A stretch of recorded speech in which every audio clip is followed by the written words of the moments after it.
Oke, Assalamualaikum warahmatullahi wabarakatuh.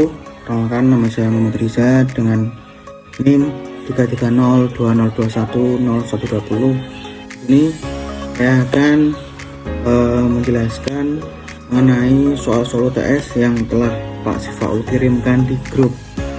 Bagaimana peranan hukum terhadap penanaman modal? Peran hukum terhadap penanaman modal itu sangat penting karena bertujuan untuk menciptakan iklim investasi yang kondusif dan melindungi hak-hak investor.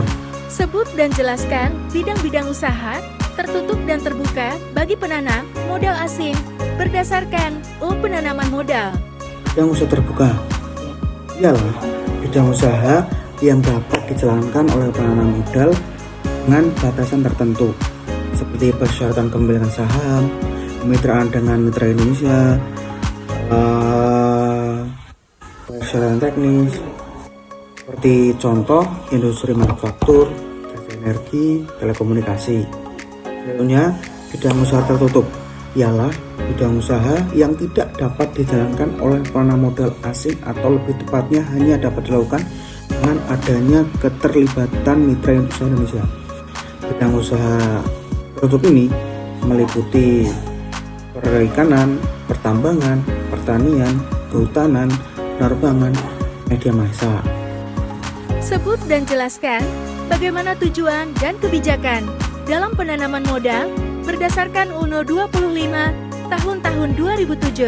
Tujuan yang pertama, meningkatkan pertumbuhan ekonomi.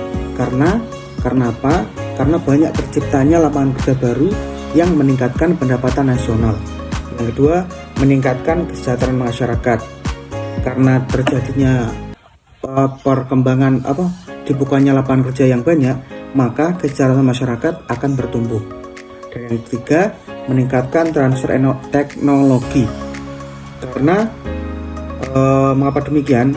Karena penanaman modal asing itu diharapkan dapat membawa teknologi baru serta pengetahuan dan keterampilan yang meningkatkan kapasitas sumber daya manusia di Indonesia. Kebijakan yang pertama, penanaman modal memberikan kebijakan kemudahan dalam proses investasi, seperti halnya proses perizinan yang lebih cepat. Yang kedua, penanaman modal itu menjamin perlindungan hukum bagi investor, baik dalam kepemilikan aset, hak kontrak, maupun hak kekayaan intelektual.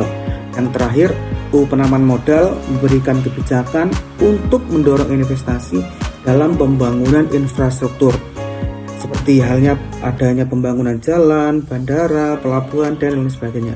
Jelaskan mengenai repatriasi dalam penanaman modal. Repatriasi ialah suatu proses pengambilan modal, keuntungan, dividen, dan investasi asing dari suatu negara ke negara asal investor. Mengapa? Karena ini itu dilakukan ketika investor ingin mengambil kembali dana dan keuntungan yang telah diinvestasikan ke negara tersebut. Berikan penjelasan mengenai kawasan ekonomi khusus dan regulasi yang mengaturnya. Kawasan ekonomi khusus ialah suatu wilayah yang memiliki peraturan dan insentif ekonomi yang berbeda dari wilayah lain. Bagi sendiri diatur oleh peraturan pemerintah dan regulasi yang ditetapkan oleh pemerintah. Regulasi ini mencakup berbagai aspek seperti perizinan, kepemilikan tanah, ketenagakerjaan, pajak, dan perlindungan lingkungan. Regulasi ini dirancang untuk menciptakan iklim investasi yang kondusif serta memberikan kepastian hukum bagi investor. Berikan penjelasan mengenai nasionalisasi dalam penanaman modal. Nasionalisasi dalam penanaman modal itu merujuk pada proses di mana suatu negara mengambil alih atau mengontrol sepenuhnya aset atau bisnis yang dimiliki oleh investor asing. Mengapa demikian? Ini bisa terjadi karena berbagai alasan, di mana salah satunya ialah keamanan nasional, kebijakan ekonomi, serta ada dorongan dari politik.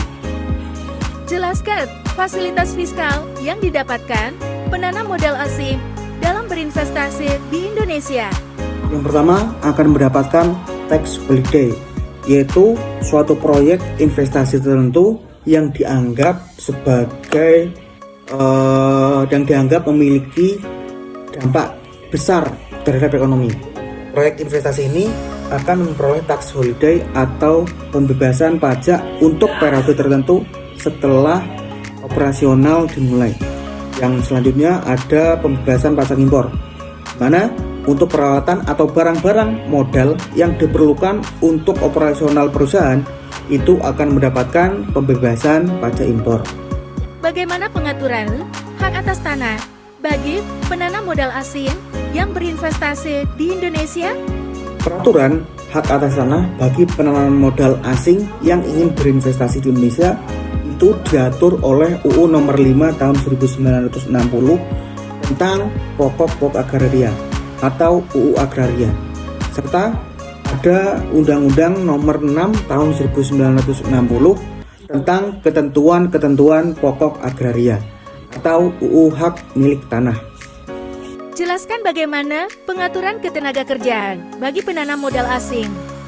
Untuk memperkerjakan tenaga kerja asing Indonesia, penanam modal asing harus memperoleh izin dari pemerintah Indonesia, di mana proses perizinan ini itu diatur oleh Peraturan Pemerintah Nomor 20 Tahun 2018 tentang penggunaan tenaga kerja asing.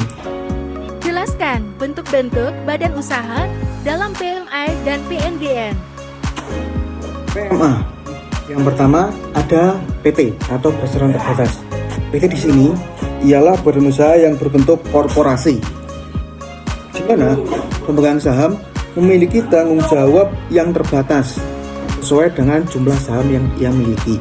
Yang kedua ada perusahaan penanaman modal asing atau PT PMA. Sedangkan di PMDN itu ada PT juga, perseroan terbatas. Namun PT dalam PMDN itu berbeda dengan yang di PMA, karena PT PMDN adalah PT yang kepemilikannya bisa sepenuhnya dimiliki oleh warga negara Indonesia atau Badan Hukum Indonesia. Yang kedua ada koperasi.